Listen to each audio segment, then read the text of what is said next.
édifiant. On vend le Canadien, Jean-Charles. On vend. Pas encore. Vends-moi ça. Ça fait 4 fois que tu le vends cette année. Ah, ben, il n'y a personne en veut. Je suis pas d'accord. Pas d'accord. Même moi, je ferais quelques appels. Ah oui. Banquier. On achète ça. J'ai-tu un fonds, moi? J'ai-tu des amis bien placés? Ouais, c'est ça. Ouais. C'est surtout la deuxième option. Décevant, samedi. Oui, très décevant. C'est décevant plus souvent qu'autrement récemment, là. Les 5 derniers matchs contre des adversaires directs de la section, qui ont été les Sabres de Buffalo, les Sénateurs d'Ottawa et les Bruins de Boston. Le Canadien a perdu 4 fois. Sa seule victoire a laissé un point sur la table aux Sénateurs. C'est un gain de 6-5 au-delà des 60 minutes réglementaires. Alors, ça te donne 2 points de classement sur une possibilité de 10 contre des adversaires directs de ta division. Voilà pourquoi le Canadien est maintenant parmi les équipes repêchées et non plus dans le top 3 de la section Atlantique, qu'il n'a plus qu'un point de priorité sur les Bruins de Boston, mais 6 de priorité seulement sur les Panthères de la Floride qui ont 2 matchs en main. Je dis ça parce que les Panthères, il faut s'en méfier. C'est les doubles champions de la Coupe Stanley. Ils savent comment. Ils ont le couteau entre les dents. Il y a quelques éléments de leur équipe qui ne vont pas aux Jeux olympiques. Ça les a fouettés et ils sont partis complètement en rut. Ils se ramènent.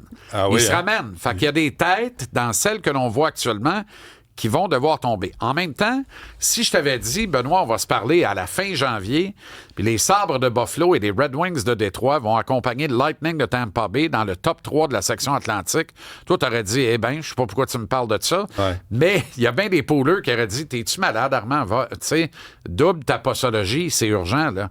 Et pourtant, on est en face de ça. C'est une saison comme ça, alors qu'on disait, le Canadien, le chef de file de la progression chez les équipes qui ont reconstruit. Non, on voit bien là, que, ayant pris plus de temps pour le faire, les Wings et les Sabres passent devant le Canadien. Actuellement, là, c'est clairement le cas au classement. Est-ce que ça va demeurer comme ça? Je suis pas certain. Mais samedi, là, Oui. il était où le Canadien? Parce que c'est Caulfield qui en a compté 3. Ouais. Ils sont où les autres à se pogner le bain puis à rater le but quand ils sont devant? Je t'ai parlé d'Oliver Kapanen. Là, on est rendu à 1 point, 1 but dans les 8 derniers matchs. Sur le banc. C'est beaucoup, là. Ben oui. Il est toujours au centre du deuxième trio. Ce qu'il fait actuellement, là, il joue avec la saison record de Slav. Slav va l'avoir pareil, là, parce que Slav trouve une façon de produire, Demidov trouve une façon de produire. Mais ça, c'est un boulet, là. Mais ça devient le boulet du deuxième trio. C'était prévisible comme la pluie, Benoît. C'était prévisible comme la pluie. Mais t'attends-tu qu'il ramasse 1 point en 10 matchs pour magasiner un centre, ton deuxième trio? Le GM que tu vas appeler, il va être mort de rire. Il va dire, ben oui, t'en as besoin, Armand. Le plus meter que moi. roule, là. Le temps passe. Le temps passe, le meter roule. Il ne faudrait pas gaspiller une si belle flopée. Et là, ils diront, tu sais, évidemment, Kent Hughes va choisir ses opportunités d'entrevue. Ils le font sciemment. Les joueurs du Canadien aussi. Bref, tout ça, là, 4e année du mandat. Ça fait pareil avec Marc Bergevin. Tu arrives à la 4e année du mandat, puis toutes les belles paroles des 3 premières années, on prend toutes. Tu sais, on choisit pas un au détriment de l'autre. On accorde les entrevues. On est limpide, transparent, puis on parle à tout le monde. Je n'ai pas eu cette année, moi, là. Non. On choisit sciemment les opportunités d'entrevue. Qu'est-ce qu'on va aller dropper là? On va aller dropper ce qui va servir à maintenir le mur en place. La phrase, c'est on est la plus jeune équipe de la Ligue nationale. On n'est pas rendu au bout de notre plan. On est toujours en transition dans notre plan. Tu comprends? Fait qu'ils pratiquent le tantrisme sportif. C'est ça qu'ils font. Là. Mais à quel point... Chemin faisant, ils jouent avec nos nerfs. Là. Mais à quel point les communications passe en premier plan, dire on va trouver des excuses, on va trouver des prétextes, on va trouver... C'est tellement important. Mais on trouve pas de solution. Oui, mais c'est la clé de l'énigme. Si les coms maintiennent le mur en place, le département hockey a beau jeu de prendre tout son temps. Tu comprends? Fait que ce qu'on est en train de faire, là, dans ce qu'on appelait la marmite de Montréal, on ne peut plus l'appeler comme ça. Elle demeure la marmite sur certaines affaires, marmite, à certains égards. Ben, ça bouille. Ça bouille ici. C'est un gros marché, ça brasse. Il y a la pression médiatique. Je m'excuse, mais ce n'est plus vrai. C'est plus ça pour Saint-Saëns parce qu'on a réussi au département des communications, à grands coups de spin doctor bien répartis sur la toile notamment, à imprégner le message qu'on veut imprégner dans la mémoire collective des gens, du public et des partisans de l'équipe. Ça ramène le Canadien à l'état des Blue Jackets à Columbus. Dans le poids médiatique réel, là, ça n'existe plus que 3 columnistes vont se lever un matin, s'appeler, puis décider que dans 2 semaines, le coach est dehors et ça marchait. Ça marche pas de même. Ça ne marche plus comme ça. Puis ça marchera plus jamais de même. Puis ça, ce bout-là, c'est bien correct, c'est mon avis. Trop de pouvoir, c'est comme passé. Moi, je prône un juste milieu, le droit de poser des vraies questions, d'informer le public à partir de ces vraies questions-là. Et il y a des questions qui méritent d'être posées. Tu sais, c'est à quelle heure que vous pesez sur le gaz? Jeff Gorton et Kent Hughes. C'est à quelle heure que vous pesez sur le gaz? Il voit bien, là. Il voit bien qu'il y a des pannes. Il voit bien qu'il échappe des victoires. Exact. On a poussé David Savard vers la sortie. Puis là, on cherche un défenseur droitier pour stabiliser le flanc droit et être capable d'avoir un partenaire fiable pour Lane Hudson. Pourquoi on ne loge pas Alexandre Carrier là? Parce qu'on va être obligé de dire on aurait pu garder Savard, sa 3e paire. Ben oui, puis on veut pas avoir l'air fou. Mais personne ne se dit ça. Personne ne se dit ça. Non, mais à part des gars qui suivent, des gars qui suivent comme toi. Là, on cherche un défenseur droitier qui est un vétéran, qui connaît le tabac, qui va être capable de venir colmater.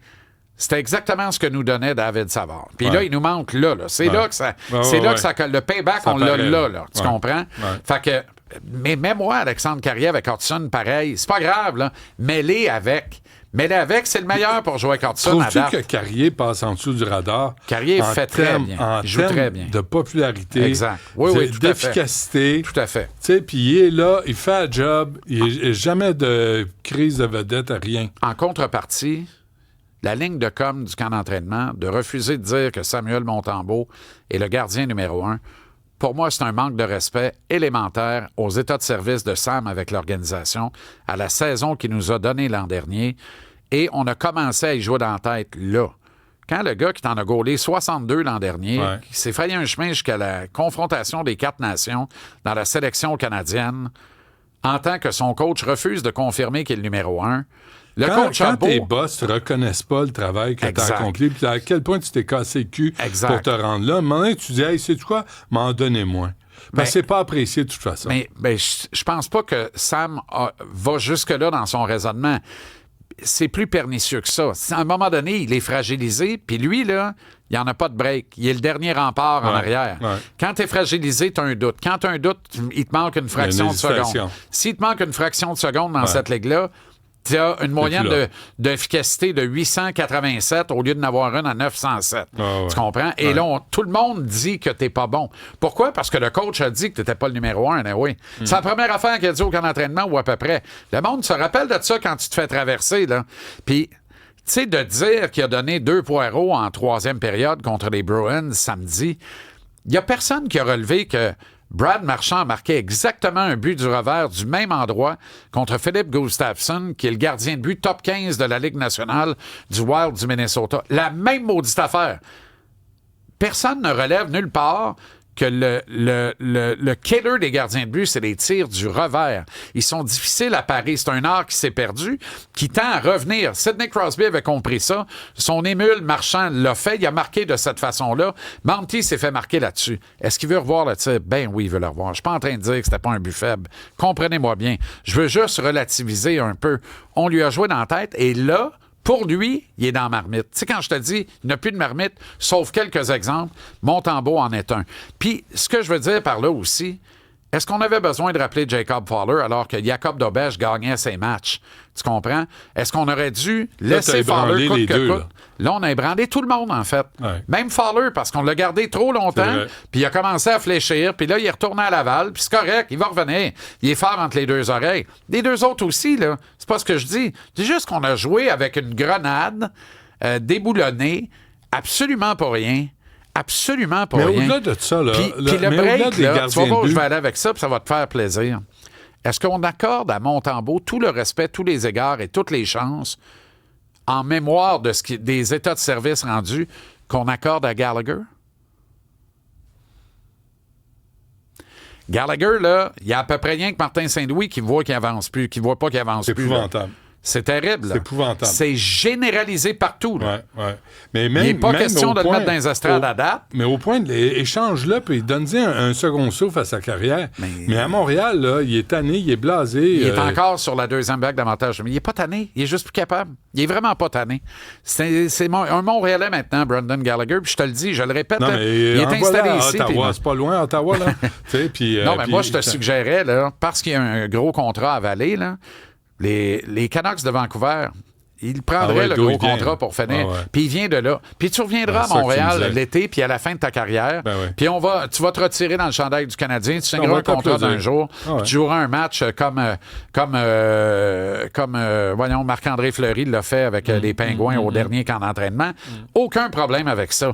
Mais là, si tu es capable de le passer puis de le sortir de l'équation dans une équipe qui va avaler son salaire, il n'ira pas à grand place, mais peut-être que jouer chez eux, il ferait ça. Mais là, on va se laisser là-dessus, Jean-Charles, là, mais tu parles des gardiens de but, mais il reste que si t'as pas Caulfield, il n'y a pas de maudit but qui est compté.